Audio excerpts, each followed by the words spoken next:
नमस्कार, स्वागत है आप सभी का आहट एक अनहोनी की चैनल पर। मैं हूं आपका होस्ट कश्यप।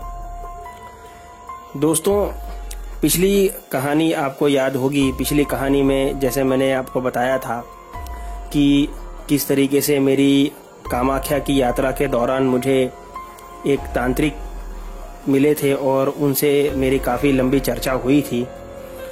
उसी में से मैंने आपको एक डाकिनी की कहानी बताई थी, वो आप लोगों ने सुनी ही होगी। उन्हीं तांत्रिक से जो दूसरी कहानी मुझे सुनने को मिली थी वो थी यक्षिणी के बारे में। ये कहानी भी मुझे काफ़ी रोचक लगी थी और इसी वजह से आज ये कहानी मैं आपके साथ शेयर कर रहा हूँ। देखिए, ये कोई भूतों पिशाचों की कोई काल्पनिक कथा या किसी के कहे सुने पर हम नहीं जा रहे हैं। ये उनके शिष्य की आप बीती है जो मैं आपको सुना रहा हूँ। तांत्रिक बाबा का ये कहना था कि उन्होंने अपने एक शिष्य को यक्षिणी साधना के बारे में जानकारी दी थी। कैसे उस यक्षिणी ने उनके शिष्य को फर्श से अक्ष पर और अक्ष से फिर जमीन में गाड़ दिया, ये उसी की कहानी है। आप भी इसे सुनिए। दोस्तों, ये शिष्य को जो गुरुजी ने कहा था उसके हिसाब से पीपल के पेड़ के नीचे 41 दिनों तक दिए गए मंत्र के ऊपर से रोज साधना करनी थी यक्षिणी की, और उसके बाद उन्हें यक्षिणी का प्रत्यक्षीकरण होना था।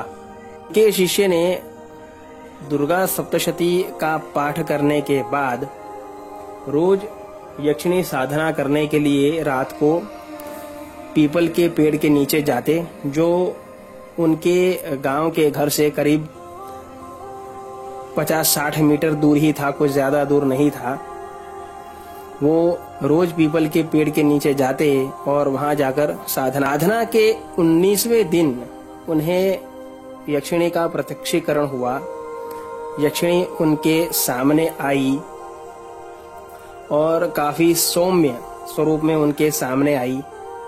उन्हें कुछ डराया नहीं, किसी तरीके से उन्हें प्रताड़ित करने की कोशिश भी नहीं की या उन्हें डराने की कोशिश भी नहीं की, और ना ही कुछ मांगा। यक्षिणी उनके सामने रोज साधना के दौरान आती रहती और यक्षिणी साधना का ये नियम था कि एक बार अगर आपने साधना शुरू कर दी तो आपको ये साधना 41 दिनों तक रोकनी नहीं है, आपको ये करनी ही पड़ेगी, चाहे कुछ भी हो जाए। अगर आपके परिवार में किसी का मरण भी हो जाता है तो भी आपको ये पूजा पूरी करनी ही पड़ेगी, आपको ये अनुष्ठान पूरा करना ही पड़ेगा। ये इस अनुष्ठान का नियम है। इनके शिष्य ने पूरे 41 दिनों तक यक्षिणी के प्रत्यक्षीकरण होने के बावजूद भी अनुष्ठान पूरा किया। अनुष्ठान पूरा करने के बाद में जब यक्षिणी ने इन्हें बहुत ही सुंदर स्वरूप अपना दिखाया, उस समय साधक ने बहुत बड़ी गलती कर दी। गुरुजी ने इन्हें स्पष्ट तौर पर कहा था कि आपको यक्षिणी साधना माता के स्वरूप में करनी है, क्योंकि यक्षिणी कोई भूत प्रेत डाकिनी नहीं है, ये एक देवी हैं और देवी के रूप में ही आपको इनकी पूजा करनी है। लेकिन साधक उनके रूप में बहक गया और उसने यक्षिणी से प्रेमिका स्वरूप में याचना की। यक्षिणी साधक की अनुष्ठान से बहुत प्रसन्न थी और उसने साधक ने जो मांगा यक्षिणी ने उसे उसी स्वरूप में वो दिया। यक्षिणी रोज साधक के पास जाती, साधक जो भी मांगता वो उसको देती और बदले में उन्हें जो लेना था वो लेती। करीब 1.5 साल तक ये सिलसिला चला, जिसमें साधक के पास में अखूट धन संपत्ति आई। बहुत से खेत उसने खरीदे, काफी बड़ा मकान हो गया, बहुत सारी चीजें जो है यक्षिणी ने उसे करके दी, जो भी उसने मांगा। और बदले में यक्षिणी उसके साथ में वही करती जिसकी उसने याचना की थी।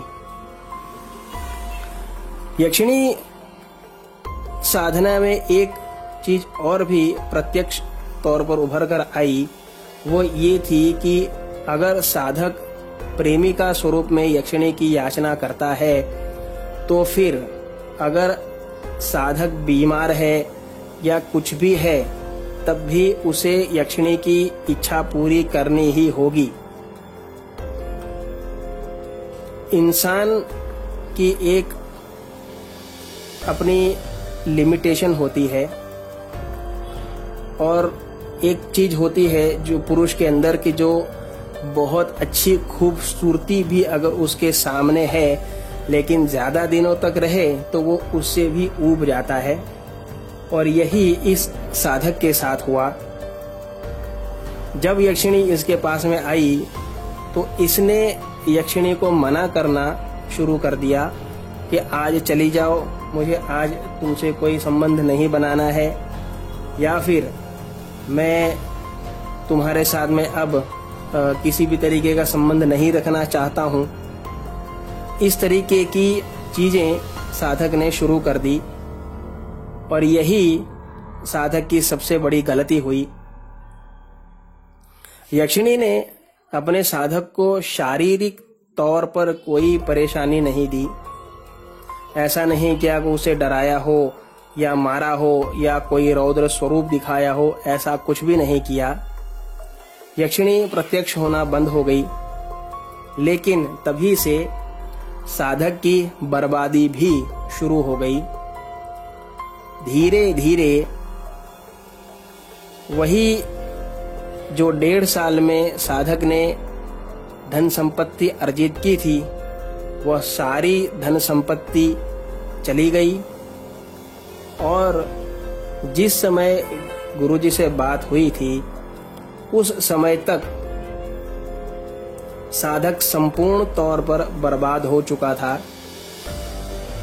उसे मजदूरी करके अपना गुजारा चलाना पड़ता था कि अगर आज मजदूरी नहीं करेगा तो आज खाना भी नहीं मिलेगा।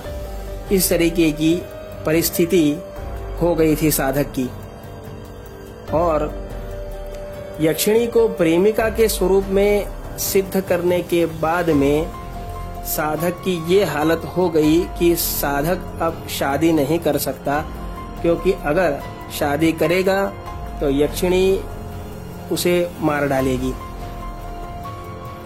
तो ऐसी विकट परिस्थिति हो गई उस साधक की। गुरुजी ने कहा कि इसीलिए मैं हमेशा कहता हूँ कि अगर साधना करनी है तो देवी देवताओं की करो। कभी भी कैसी भी परिस्थिति में ऐसी शक्तियों की साधना नहीं करनी चाहिए जो बाद में आप ही के लिए एक मुसीबत बने। मैंने उनसे ये भी पूछा कि गुरुजी तो फिर आप ऐसी शक्तियों की साधना करने के लिए किसी से कहते ही क्यों हैं?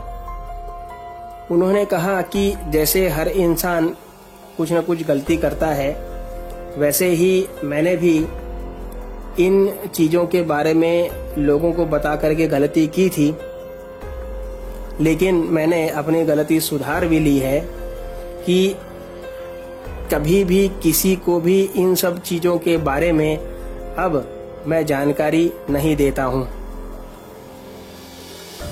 तो दोस्तों, कभी भी किसी भी परिस्थिति में ऐसी चीजों के पीछे मत पड़िएगा। वैसे भी आप लोग काफी समझदार हैं। तो कैसी लगी आपको आज की कहानी, मुझे कमेंट बॉक्स में जरूर बताइएगा।